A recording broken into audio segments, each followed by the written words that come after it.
Hello friends, welcome to my channel study for you. So guys, जैसा कि आज जो आपका एसएससी जीडी का 22 फरवरी के फर्स्ट शिफ्ट का एग्ज़ाम हो गया दोस्तों, जिसका जो है मैं आपको बिल्कुल 100% एक्यूरेट आंसर के साथ जो है इस वीडियो में बताऊंगा। तो देख लेते हैं कि किस प्रकार के जो है आज आपके 22 फरवरी के फर्स्ट शिफ्ट के एग्ज़ाम में जो है प्रश्न पूछे गए हैं। उससे पहले एक बात और दोस्तों, कि जिन्होंने भी अगर चैनल को सब्सक्राइब नहीं किया है तो एसएससी जीडी एग्ज़ाम से रिलेटेड पल की अपडेट के लिए जो है चैनल को सब्सक्राइब ज़रूर कर दीजिएगा। और बगल में ही आपको एक बेल आइकन यानी घंटे का निशान भी दिख रहा होगा, तो आप उसे भी जो है ज़रूर प्रेस कर दीजिएगा। तो चलिए वीडियो को स्टार्ट करते हैं। तो आपका पहला क्वेश्चन आया था कि रुक्मणी देवी अरुणडेल निम्नलिखित में से किस नृत्य शैली से जुड़ी है। तो देखिए, रुक्मणी देवी अरुणडेल की बात कर ले तो ये जो आपका भरतनाट्यम नृत्य से संबंधित है, तो भरतनाट्यम आपका यहाँ पे करेक्ट आंसर होगा। इसके अलावा बात कर ले भरतनाट्यम, ये जो है किस राज्य का एक शास्त्रीय नृत्य है। तो ये जो आपका तमिलनाडु राज्य का जो है एक शास्त्रीय नृत्य है। और यहाँ से आपके प्रीवियस शिफ्टों में पूछा गया था कि 1956 में रुक्मणी देवी अरुणडेल को जो है किस पुरस्कार से सम्मानित किया गया था। तो देखिए, 1956 में रुक्मणी देवी अरुणडेल को जो है पद्म भूषण पुरस्कार से सम्मानित किया गया था, जिसके एक्स्ट्रा फैक्ट में मैंने आपको बताया था कि रुक्मणी देवी अरुणडेल जो है यह आपका भरतनाट्यम नृत्य से संबंधित है। इसलिए मैं आपको बोलता हूं कि मैं जितने भी एक्स्ट्रा फैक्ट आपको करवाता हूं ना, आप उसे ज़रूर देखा कीजिए, क्योंकि मैं आपको 100% ये गारंटी देता हूं कि आपका आगे आने वाले शिफ्टों में अगर एग्ज़ाम है तो प्रश्न जो है वो ज़रूर पूछे जाएंगे।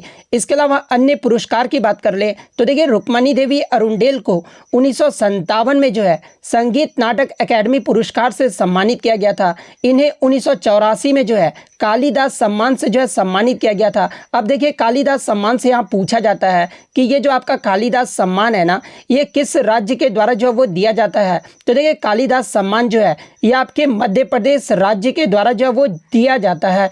इसके अलावा बात कर ले अन्य प्रमुख शास्त्रीय नृत्य के बारे में, तो सबसे पहले जो हम लोग भरतनाट्यम के प्रमुख कलाकारों को देख लेते हैं, क्योंकि आगे के शिफ्ट में यहाँ से पूछा जा सकता है। तो देखिए, प्रमुख कलाकारों में पद्म सुब्रमण्यम, यामिनी कृष्णमूर्ति, रुक्मणी देवी अरुणडेल, मालविका, इसके अलावा मालविका साराभाई, एसके सरोज, लीला जैक्सन, राम गोपाल, वैजंती माला और कोमल वर्धन, इन सभी का जो संबंध है ना, ये आपके भरतनाट्यम नृत्य से है।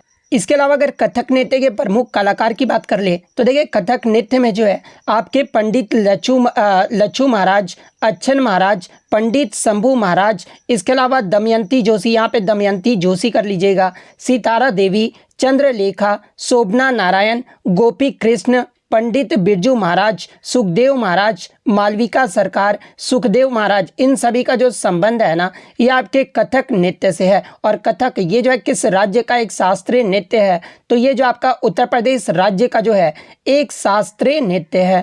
इसके अलावा अगर मोहिनीअट्टम नृत्य की बात कर ले तो देखिए, मोहिनीअट्टम जो है ये आपका केरल राज्य का एक शास्त्रीय नृत्य है। और इसमें प्रमुख कलाकारों में जो है आपके हेमा मालिनी, तारा, नीडूगढ़ी, भारती शिवाजी, श्रीदेवी, काला देवी, रागिनी देवी, गीता गायक, के कल्याणी अम्मा तंकमणि और कनकरेली, इन सभी कलाकारों का जो संबंध है ना, ये आपके मोहिनीअट्टम नृत्य से है। वहीं अगर ओडिसी नृत्य की बात कर ले तो देखिए, इसमें प्रमुख कलाकारों में आपके कालीचरण पटनायक, इंद्रानी रहमान, कालीचंद, सोनल मानसिंह, माधवी मुद्गल, सुजाता मिश्र, प्रियवदा मोहंती, मीनाती दास, संयुक्ता पाणिग्राही, मायाधर राउत और रंजना डैनियल्स, इन सभी का जो संबंध है ना, ये आपके ओडिसी नृत्य से है। वहीं अगर कथकली नृत्य की बात कर ले तो देखिए, ये जो आपका कथकली है ना, ये आपका केरल राज्य का एक शास्त्रीय नृत्य है। और इसमें अगर प्रमुख कलाकारों की बात कर ले तो देखिए, मृणालिनी साराभाई, उदय शंकर, कृष्ण कुट्टी, इसके अलावा आनंद शिवरामन, शांताराम, राम गोपाल, बलोल नारायण मेनन, रुक्मणी देवी, ये सभी जो आपके कथकली नृत्य से संबंधित है। इसके अलावा कुचिपुड़ी की बात कर ले तो देखिए, ये जो आपका कुचिपुड़ी है ना, ये आंध्र प्रदेश राज्य का एक शास्त्रीय नृत्य है। और इनमें अगर प्रमुख कलाकारों की बात कर ले तो देखिए, यामिनी कृष्णमूर्ति, लक्ष्मी नारायण शास्त्री, राधा रेड्डी, स्वप्न सुंदरी, राजा रेड्डी, वेदांतम सत्यनारायण, इसके अलावा वेमंती चेना रत्ना सत्यम, इन सभी का जो संबंध है ना ये आपके कुचिपुड़ी नृत्य से है। इसके अलावा अन्य शास्त्रीय नृत्य की बात कर ले तो देखिए मणिपुरी जो है ये आपका मणिपुर का जो है एक शास्त्रीय नृत्य है और इनमें प्रमुख कलाकारों में जो है गुरु अमली सिंह, अतंब सिंह, नल कुमार सिंह, झावेरी बहने, सविता मेहता, कलावती देवी, चारू माथुर, सोनारिक सिंह और गोपाल सिंह और बिंबुआती, इन सभी का जो संबंध है ना ये आपके मणिपुरी नृत्य से है। तो ये सारे फैक्ट जो आपको ध्यान में रखना है। नेक्स्ट क्वेश्चन आपका यहाँ पर आता है कि पंडित रविशंकर का संबंध किस वाद्य यंत्र से है। तो देखिए ये जो आपका रिपीटेड प्रश्न है,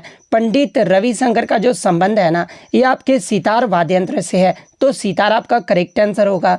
इसके अलावा मैं आपको बता दूं कि पंडित रविशंकर जी को जो है 1999 में भारत के सर्वोच्च नागरिक सम्मान भारत रत्न से जो है सम्मानित किया गया था। और देखिए इससे प्रीवियस शिफ्ट में आपसे पूछा गया था संगीत के क्षेत्र में सबसे पहला भारत रत्न जो है ये किसे दिया गया था। तो देखिए संगीत के क्षेत्र में जो सबसे पहला भारत रत्न है ना ये आपके MS सुब्बुलक्ष्मी जी को जो है वो दिया गया था और दूसरे जो थे ये आपके पंडित रविशंकर थे। इसके अलावा पंडित रविशंकर के अन्य पुरस्कार की बात कर ले तो देखिए इन्हें 1981 में जो है पद्म विभूषण से, 1967 में पद्म भूषण से और 1962 में जो है इन्हें संगीत नाटक अकादमी पुरस्कार से सम्मानित किया गया था। इसके अलावा अगर अन्य सितार वादक की बात कर ले तो देखिए निखिल बनर्जी, विलायत खान, वंदे हसन, शाहिद परवेज, उमा शंकर मिश्र और बुधादित्य मुखर्जी, इन सभी का भी जो संबंध है ना ये आपके सितार वाद्य यंत्र से है। तो ये फैक्ट भी आपको ध्यान में रखना है। इसके अलावा मैं आपको पंडित रविशंकर जी के बारे में एक और बात आपको बता दूं कि ये जो है आपके भारत की तरफ से ग्रैमी पुरस्कार जीतने वाले जो है ये प्रथम भारतीय थे। और पंडित रविशंकर जी को जो है ग्रैमी पुरस्कार से कब सम्मानित किया गया था। तो देखिए इन्हें जो है 5 ग्रैमी पुरस्कार दिया गया है, लेकिन प्रथम जो ग्रैमी पुरस्कार दिया गया था ना वो 1967 में दिया गया था। तो ये फैक्ट भी आपको ध्यान में रखना है।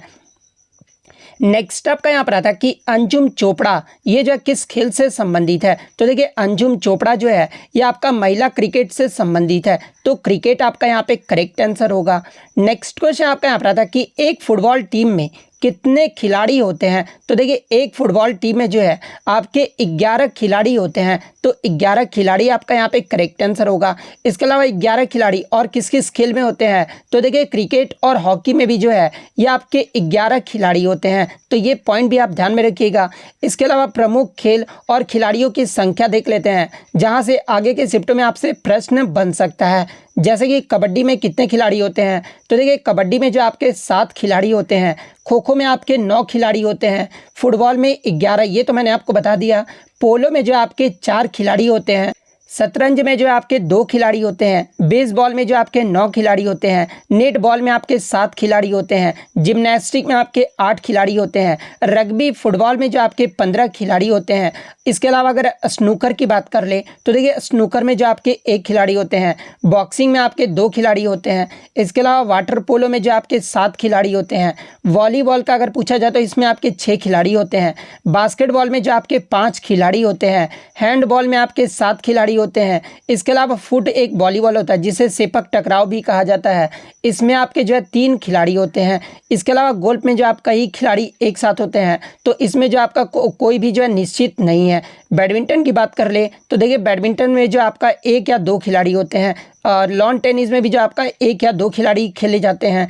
टेबल टेनिस की अगर मैं बात कर लूँ तो टेबल टेनिस में भी जो आपके 1 या 2 खिलाड़ी होते हैं, स्क्वैश में भी जो आपका 1 या 2 खिलाड़ी होते हैं। तो ये सारे फैक्ट जो आपको ध्यान में रखना है।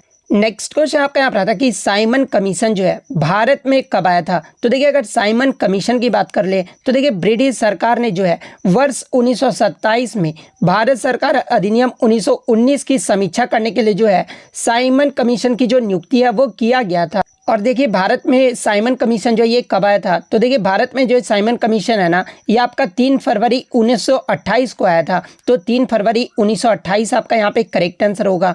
बात कर ले साइमन कमीशन का गठन जो है ये किस लिए किया गया था। तो देखिए इसका जो गठन है ना ये आपके संवैधानिक सुधारों का अध्ययन करने और भारत में सरकार की सिफारिशों करने के लिए जो है इसका गठन जो है वो किया गया था। इसके अलावा मैं आपको बता दूं कि साइमन कमीशन में जो है कोई भी आपके भारतीय सदस्य नहीं थे, यानी ये जो आपका साइमन कमीशन था ना, एक आपका ये श्वेत आयोग था जिसमें आपके 7 अंग्रेज शामिल थे और सर जॉन साइमन जो थे इसके अध्यक्ष थे। इसके अलावा बात कर ले साइमन कमीशन का गठन जो है ये कब किया गया था।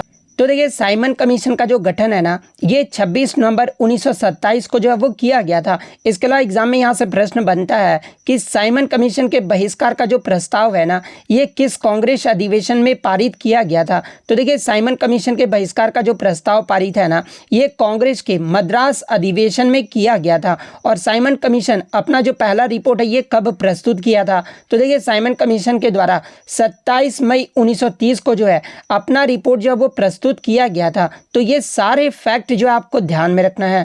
नेक्स्ट क्वेश्चन आपका यहाँ पर था कि फीफा अंडर 17 विश्व कप 2023 ये जो है कहाँ पर आयोजित किया गया था। तो देखिए फीफा अंडर 17 विश्व कप 2023 जो है ये आपका 19वां संस्करण था जो कि आपका इंडोनेशिया में आयोजित किया गया था। तो इंडोनेशिया आपका करेक्ट आंसर होगा। इसके अलावा बात कर ले फीफा अंडर 17 विश्व कप 2023 इसका विजेता टीम कौन रहा था। तो देखिए जर्मनी ने फाइनल में जो है फ्रांस को हराकर जो है ये खिताब जीत लिया था, यानी विजेता टीम जो रहा था वो जर्मनी देश रहा था और उप विजेता जो है यह आपका फ्रांस देश रहा था। अब देखिए खेलों से आपके लगातार प्रश्न पूछे जा रहे हैं, तो आगे के शिफ्ट में आप लिख लीजिए कि यहाँ से प्रश्न आपका बनेगा कि फीफा अंडर 17 जो महिला विश्व कप 2022 में हुआ था ना, ये कहाँ पर आयोजित किया गया था। तो देखिए फीफा अंडर 17 महिला विश्व कप 2022 जो है ये आपका भारत में आयोजित किया गया था। और भारत के कितने स्थानों पर आयोजित किया गया था। तो देखिए भारत के 3 स्थानों पर जो आपका आयोजित किया गया था।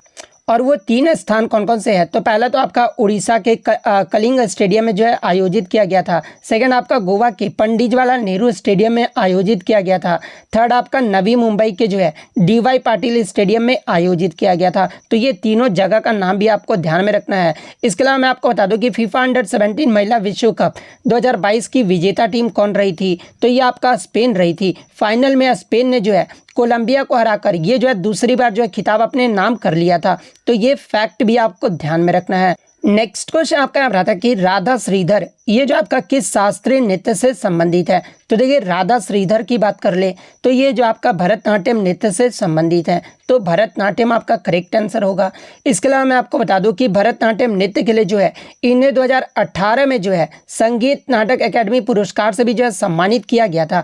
आगे के शिफ्ट में आपसे पूछा जा सकता है कि 2018 में भरतनाट्यम नृत्य के लिए जो है संगीत नाटक अकेडमी पुरस्कार से किसे सम्मानित किया गया था।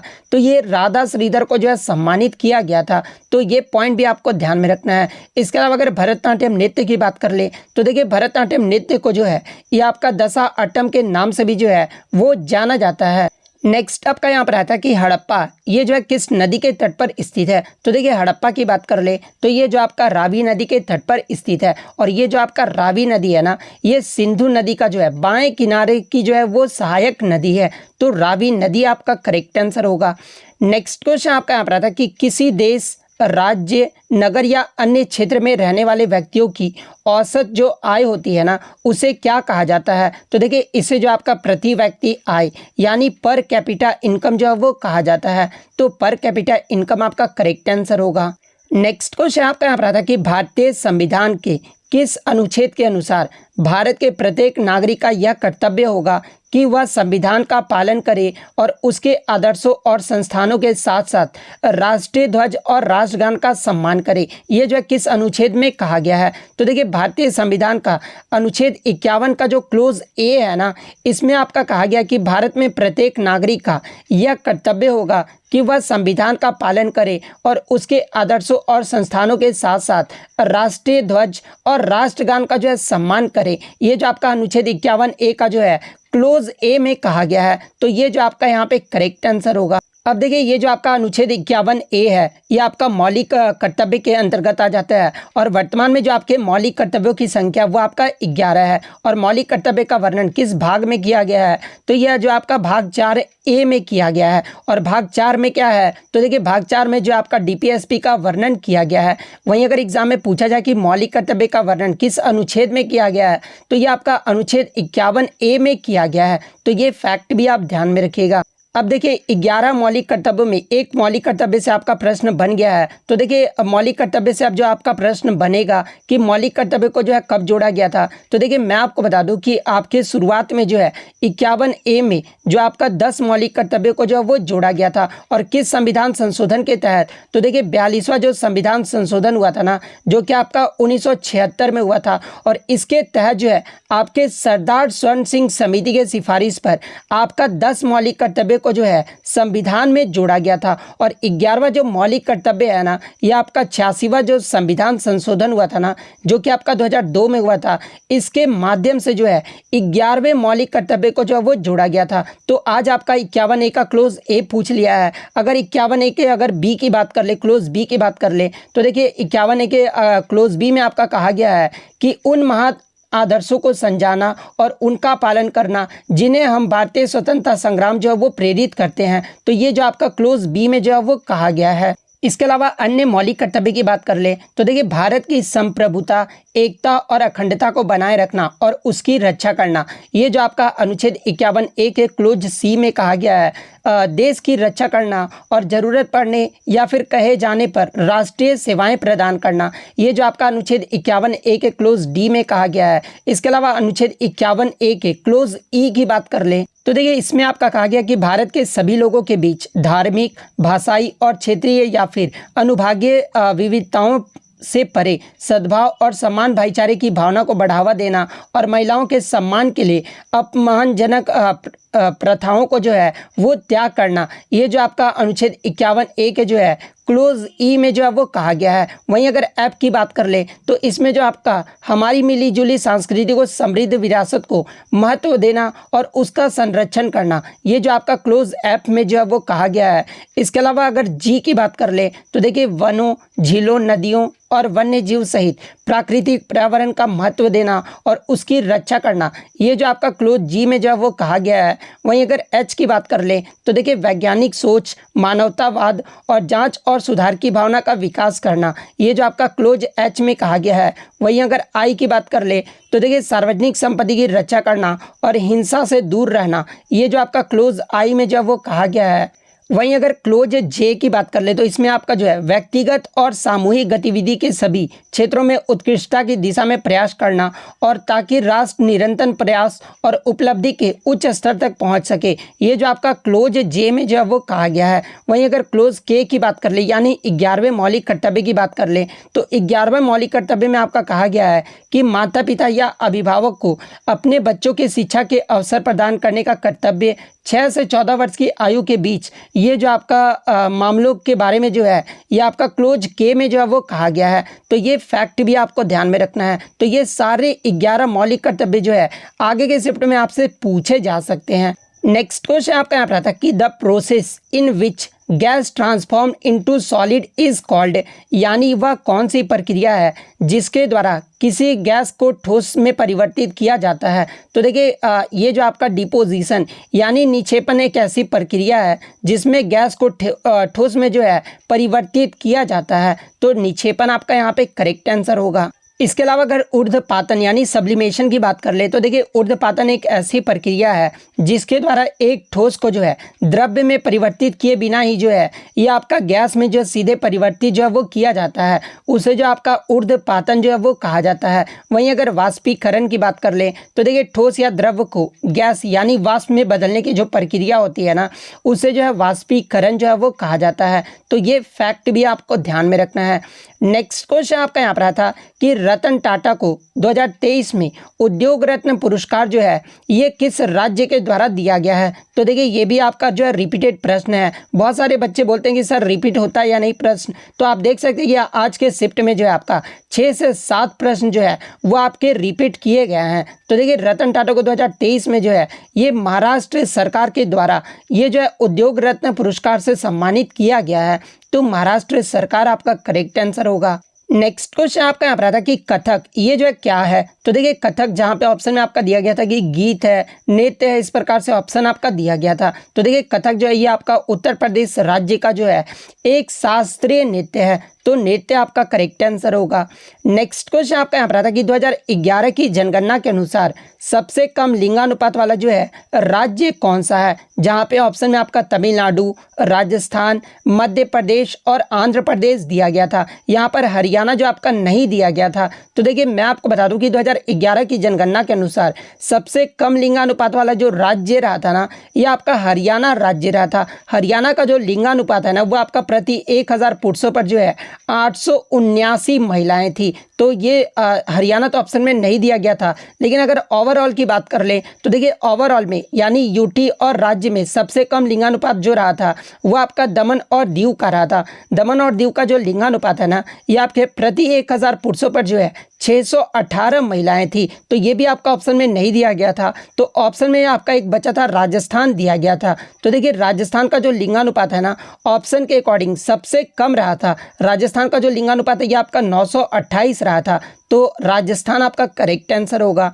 इसके अलावा बात कर ले सबसे अधिक लिंगानुपात वाला राज्य अगर पूछा जाए तो देखिए सबसे अधिक जो लिंगानुपात रहा था ना, ये केरल राज्य का रहा था। केरल का जो लिंगानुपात है ना, वो आपका प्रति 1000 पुरुषों पर 1084 महिलाएं थी। तो ये फैक्ट भी आप ध्यान में रखिएगा। उसके अलावा दूसरे स्थान पे जो है ये आपका पुदुचेरी रहा था। पुदुचेरी का जो लिंगानुपात है ये आपका 1037 रहा था। वहीं अगर भारत के लिंगानुपात की बात कर ले तो देखिए 2011 की जनगणना के अनुसार भारत का जो लिंगानुपात रहा था ना, वो आपका प्रति 1000 पुरुषों पर 943 महिलाएं थी। यानी भारत का जो लिंगानुपात रहा था वो आपका 943 रहा था। तो ये फैक्ट भी आपको ध्यान में रखना है। नेक्स्ट क्वेश्चन आपका यहाँ पर रहा था कि भारत में हरित क्रांति के जनक के रूप में जो है ये किसे जाना जाता है। तो ऑप्शन जो आपके दिए गए थे ना, वो पूरा नाम जो है वो दिया गया था। तो देखिए भारत में हरित क्रांति के जनक के रूप में जो है ये MS स्वामीनाथन को जाना जाता है। और MS स्वामीनाथन का जो पूरा नाम है ना, ये आपके मनकोम्बु संबशिवम स्वामीनाथन है। तो मनकोम्बु संबशिवम स्वामीनाथन आपका करेक्ट आंसर होगा। इसके अलावा विश्व में हरित क्रांति के जनक के रूप में अगर पूछा जाए तो देखिए विश्व में हरित क्रांति के जनक के रूप में जो है ये आपके नॉर्मन बोरलॉग को जो है वो जाना जाता है। तो ये फैक्ट भी आप ध्यान में रखिएगा।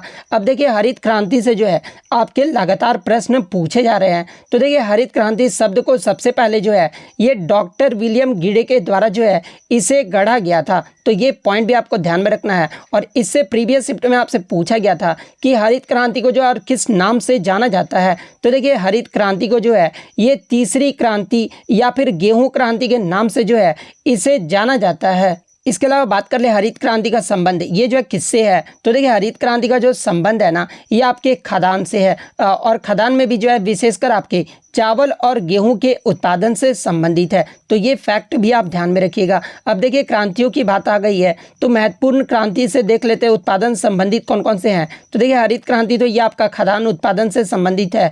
श्वेत क्रांति जो है ये आपका दूध उत्पादन से संबंधित है। लाल क्रांति जो है ये आपका टमाटर और मांस के उत्पादन से संबंधित है। नीली क्रांति जो है ये आपका मछली उत्पादन से संबंधित है। पीली क्रांति जो है ये आपका तेल बीज उत्पादन से संबंधित है। भूरी क्रांति की बात कर ले तो ये आपका चमड़ा या फिर कोको के उत्पादन से संबंधित है। काली क्रांति जो है ये आपका पेट्रोलियम के उत्पादन से संबंधित है। गुलाबी क्रांति जो है ये आपका प्याज या झींगा के उत्पादन से संबंधित है। गोल्डन फाइबर क्रांति जो है ये आपके जूट के उत्पादन से संबंधित है। और गोल्ड क्रांति जो है ये आपके आलू के उत्पादन से संबंधित है। तो ये सारे फैक्ट जो आपको ध्यान में रखना है। नेक्स्ट आपका यहाँ पर आता कि इनमें से कौन सा रिट जो है सुप्रीम कोर्ट के द्वारा जारी नहीं किया जाता है। तो देखिए सुप्रीम कोर्ट जो है किस अनुच्छेद के तहत जो है रिट जारी करते हैं। तो देखिए आर्टिकल 32 के तहत जो है सुप्रीम कोर्ट जो है वो रिट जारी करते हैं, जिसमें स्वतः संज्ञान लेना यानी सुओ मोटो ये जो आपका रिट है ना, ये सुप्रीम कोर्ट के द्वारा जारी नहीं किया जाता है। तो स्वतः संज्ञान लेना आपका करेक्ट आंसर होगा। इसके अलावा बात कर ले हाई कोर्ट जो है ये किस अनुच्छेद के तहत जो है रिट जारी करते हैं। तो देखिए हाई कोर्ट 226 अनुच्छेद के तहत जो है रिट जारी करते हैं। और रिट कितने प्रकार का होता है। तो देखिए 5 प्रकार के जो आपके रिट जो वो होते हैं। तो ये फैक्ट भी आपको ध्यान में रखना है। नेक्स्ट अगर हम लोग हिंदी की बात कर ले तो हिंदी में जो आपका गिबरा का जो है तद्भव शब्द पूछा गया था। तो देखिए गिबरा का जो तद्भव शब्द होता है ना वो आपका गर्दन होता है, तो गर्दन आपका करेक्ट आंसर होगा। नेक्स्ट आपका अंधेरी नगरी चौपट राजा मुहावरे का अर्थ पूछा गया था। तो देखिए अंधेरी नगरी चौपट राजा मुहावरे का जो अर्थ होता है ना वो आपका होता है कि जहाँ मालिक मूर्ख हो या फिर सुधरनों का आदर नहीं होता हो, ये जो आपका सही अर्थ होता है। इसके अलावा अगर बात कर ले तो देखिए संतोष ने रमेश के साथ मित्रता का निर्वाह किया, इसमें जो आपका भाववाचक संज्ञा जो है वो पूछा गया था। तो देखिए इसमें जो आपका भाववाचक संज्ञा है ना वाक्य में वो आपका मित्रता है, तो मित्रता आपका करेक्ट आंसर होगा।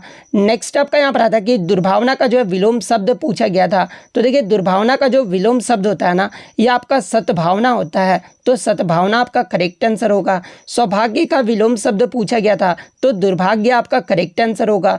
इसके अलावा कर्कश का जो है विलोम शब्द पूछा गया था। तो देखिए कर्कश का जो विलोम शब्द होता है ना वो आपका मधुर होता है, तो मधुर आपका करेक्ट आंसर होगा। इसके अलावा आपका एक पूछा गया था कि जहाँ जाना आसान हो उसके लिए एक शब्द आपको बताना था। तो देखिए जहाँ जाना आसान हो वाक्य के लिए जो एक शब्द होगा ना वो आपका सुगम होगा, तो सुगम आपका करेक्ट आंसर होगा। नेक्स्ट आपका 4 दिन की चांदनी फिर अंधेरी रात लोकोक्ति का जो है अर्थ पूछा गया था। तो देखिए इसका जो अर्थ होगा ना वो सीमित अवधि के लिए आया अच्छा समय, ये जो है सही अर्थ होगा, तो ये आपका यहाँ पे करेक्ट आंसर होगा। नेक्स्ट आपका अंग अंग टूटना मुहावरे का अर्थ पूछा गया था। तो देखिए अंग अंग टूटना मुहावरे का जो सही अर्थ होता है ना वो शरीर के सभी जोड़ों में जो है वो दर्द होना होता है, तो ये जो आपका यहाँ पे करेक्ट आंसर होगा। इसके अलावा तवम का जो है तद्भव पूछा गया था। तो देखिए जिस भी बच्चे को इसका आंसर पता है वो कमेंट करके जरूर बता दीजिएगा। इसके अलावा जीके के 2 प्रश्न जो है अस्पष्ट रूप से मिले थे। एक तो आपका भक्ति आंदोलन से जो है क्या प्रश्न पूछा गया था, ये जो आप कमेंट करके जरूर बता दीजिएगा। इसके अलावा एक आपका गरीबी सूचकांक 2023 से पूछा गया था, ये भी बच्चों के द्वारा पता नहीं चल पाएगी गरीबी सूचकांक 2023 से जो है क्या प्रश्न पूछा गया था। तो ये दोनों प्रश्न जो है आप कमेंट करके बता दीजिएगा। तो इतने क्वेश्चन जो है आज मुझे बच्चों के द्वारा मिले हैं जो कि 100% रियल और ऑथेंटिक है। तो अगर वीडियो अच्छी लगी हो तो वीडियो को जो है लाइक ज़रूर कर दीजिएगा, और इसी तरह रियल एनालिसिस पाने के लिए जो है चैनल को सब्सक्राइब ज़रूर कर दीजिएगा। तो मिलते हैं नेक्स्ट वीडियो, तब तक thank you, all the best.